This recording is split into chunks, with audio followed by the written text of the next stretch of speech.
ایک بادشاہ تھا، وہ پھولوں کی سیج پہ سویا کرتا تھا، خادمہ اس کے لیے پھولوں کی سیج بچھایا کرتی تھی۔ مدت گزر گئی، پھولوں کی سیج پہ سونے کا عادی تھا۔ ایک دن خادمہ نے سوچا، لونڈی نے سوچا، روزانہ بادشاہ اس سیج پہ سوتا ہے، پتہ نہیں کیا لطف ہوگا۔ کمر سیدھی کرنے کے لیے، اس سیج کا لطف اٹھانے کے لیے وہ بھی لیٹ گئی۔ سیج تیار کرنے کے بعد ایک لمحے کے لیے کمر سیدھی کی تو سارے دن کی تھکی ہوئی تھی، آنکھ لگ گئی۔ بادشاہ وقت پر اپنے حجلہ میں داخل ہوا، اپنے اس خاص کمرے میں داخل ہوا تو ایک لونڈی کو پھولوں کی سیج پہ سویا ہوا دیکھا تو غیرت سے جل بن کے کباب ہو گیا۔ ایک لونڈی کی یہ اوقات کہ بادشاہ کی سیج پہ سوئے۔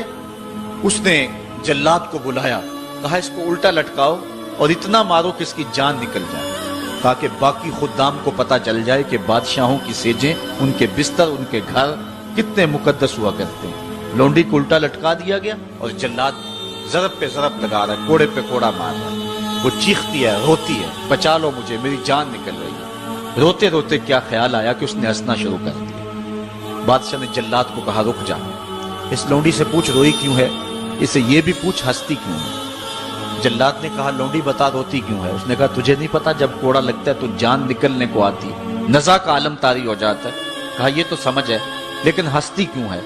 کہا ہنسی مجھے اس بات سے آئی ہے کہ چند لمحوں کے لیے سوئی ہوں، اتنی تکلیف کاٹ رہی ہوں، سوچا جو عمر بھر ہو گئی سوتے ہوئے جس کو، اس کا کیا بنے گا؟ جس کی زندگی بیت گئی اس سیج پہ سوتے ہوئے، اس کا کیا بنے گا؟ صاحبو، یہ دنیا پھولوں کی سیج نہ بنائیں، اس دنیا کو اللہ کی عبادت کے لیے گزاریں، ذکر فکر میں گزاریں، سحری کے وقت اٹھ کے مصلی پہ کھڑا ہو کے رونا سیکھیں، اللہ کے حضور آئیں، سارے کام چھوڑ دیں، رزق کی تلاش میں رازق کو بھول نہ جائیں۔ تم سمجھتے ہو دکان بند کر کے چلے گئے تو شاید میری آج کی سیل کم ہوگی۔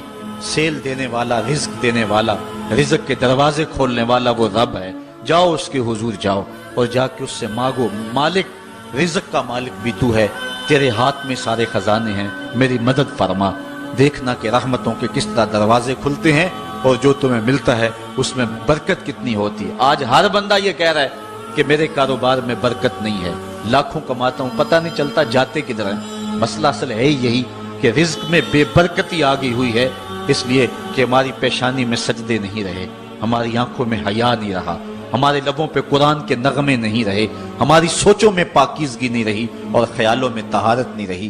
آج غلاظت ہی غلاظت، گند ہی گند، اور جو ہے وہ شہوت ہی شہوت اور بے حیائی ہی بے حیائی آنکھوں میں، نظروں میں، خیالوں میں بھر دی گئی ہے۔ بازار میں چلے جائیں، گھر چلے جائیں، گھر کا دروازہ بند کر کے، مقفل کر کے بغیر آپ سمجھتے ہیں کہ میں محفوظ ہو گیا ہوں، آج تو وہاں بھی محفوظ نہیں رہا جاتا۔ عجیب صورتحال بنی ہوئی ہے۔ اپنے گھروں کو ان ساری شرارتوں سے پاک کرو اور اپنی نظروں کو پاکیزگی سکھاؤ، پھر دیکھنا کہ کس طرح برکتیں ہوتی ہیں اور کس طرح رحمتیں ہوتی ہیں۔ عبادت کے دو مفہوم حضرت امام رازی نے بیان فرمائے ہیں۔ آپ فرماتے ہیں التعظیم لامر اللہ، عبادت کا مفہوم یہ ہے کہ اللہ کے امور کا، اس کے حکم کی تعظیم کی جائے۔ اللہ تعالیٰ جل شانہ کا حکم ہے تو دل جھک جائیں اس کے حضور اور اس کو ہی بڑا جانا جائے۔ اور دوسری بات وشفقت علی خلق اللہ، عبادت کا مفہوم یہ ہے کہ مخلوق خدا پر شفقت کی جائے۔ حضرت امام غزالی نے اربعین کے اندر لکھا کہ عبادت کی 10 قسمیں ہیں، ان میں سے پہلی قسم نماز ہے جو عبادات میں سب سے اہم اور سب سے بڑی عبادت ہے۔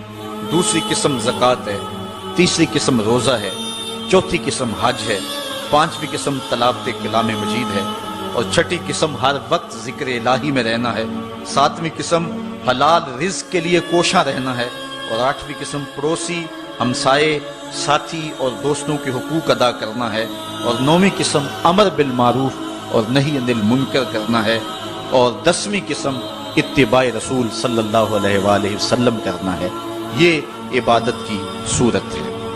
اب معاشرے کے اندر کچھ لوگ تو عبادت کرتے نہیں اور ان کا عبادت نہ کرنا غفلت کی وجہ سے۔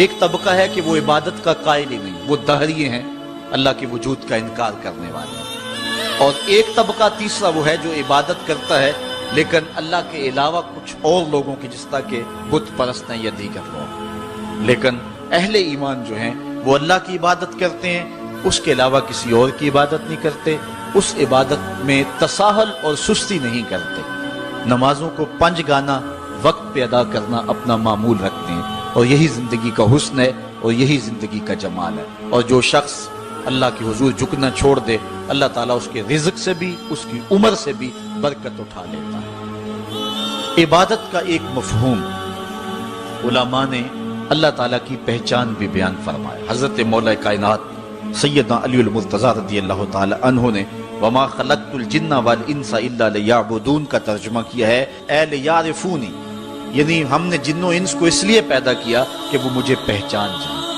اللہ تعالیٰ جل شانہ کی پہچان بندے کے اوپر جو ہے وہ ضروری ہے، اور جو شخص اس دنیا پہ رہ کے رب کی معرفت حاصل نہ کر سکا تو وہ قیامت کے دن بھی نابینا اٹھایا جائے گا۔ اللہ تعالیٰ جل شانہ نے یہ بات قرآن میں واضح طور پہ بیان فرمائی، من کان فی ھذہ اعمی فہو فی الآخرۃ اعمی واضل سبیلا، جو اس دنیا پر اندھا رہا کل قیامت کے دن بھی اندھا ہی اٹھایا جائے گا۔ اس سے ان آنکھوں کی جو ہے وہ بے نوری مراد نہیں ہے، وہ تو حدیث میں آتا ہے جو آنکھوں سے آزمایا گیا کل قیامت کے دن اس کو اللہ جزا دے گا، اس سے دل کی بے نوری مراد ہے۔ ساری زندگی گزار دی، کاروبار کا پتہ کیسے کرنا ہے، سیاست کا پورا پتہ ہے کیسے کرنی ہے، ایک ایک امر کا پتہ ہے، ہر چیز کا پتہ ہے، نہیں پتہ تو جس نے پیدا کیا ہے، جو ہمارا خالق ہے، جو ہمارا رازق ہے، جو ہمارا مالک ہے، ہم لمحہ لمحہ ایک ایک ساتھ ایک ایک گھڑی جس کے محتاج ہیں۔ شیخ سعدی فرماتے ہیں سانس اندر جائے تو پھر بھی اس کے محتاج ہے، اندر سے خیریت سے باہر آئے تو پھر بھی اس کے محتاج ہے، اگر اندر والا باہر نہ آئے تو پھر بھی موت، باہر والا اندر نہ جائے تو پھر بھی موت۔ تو ہم ایک سانس میں کئی بار اس کے محتاج ہیں اور لمحہ لمحہ اس کے محتاج ہیں، جو ہماری ہر ضرورت کی کفالت کرنے والا ہے، جو ہمارا خالق بھی ہے، رب بھی ہے، مالک بھی ہے اور ضروریات کا کفیل بھی ہے، اور اس کو ہم نہیں پہچانتے۔ باقی ہر دنیا کی چیز ہمیں آتی ہے، ہمیں ایک ایک چیز سے پتہ ہے، ہمیں اتنا بھی پتہ ہے کہ فلاں کرکٹر نے چوکے کتنے لگائے اور چھکے کتنے لگائے ہیں، اس نے فلاں میچ میں سینچریاں کتنی کی ہیں، ہمیں اتنی تفصیلات کا علم ہے، ایک ایک شخص کے بارے میں ہمیں پتہ ہے، لیکن نہیں پتہ تو اس کا نہیں پتہ جو ہماری شاہ رگ سے بھی نیڑے رہتا ہے، جو ہمارے دلوں کے قریب رہتا ہے، جس نے ہمیں زندگی کی بہاریں اور زندگی کا جمال دیا۔ آئیے اپنے رب کو پہچانیں، اور جو شخص اپنے رب کی معرفت حاصل نہیں کر سکا وہ قیامت کے دن بھی اندھا اٹھایا جائے گا۔ اللہ تعالیٰ جل شانہ نے محبوب علیہ الصلوۃ والسلام کے سینے پہ اترنے والی اس کتاب میں اس بات کو اعلانیہ طور پر واضح بیان فرمایا گیا۔ اسی لیے اقبال نے کہا تھا دل بینا بکر طلب خدا سے کہ آنکھ کا نور دل کا نور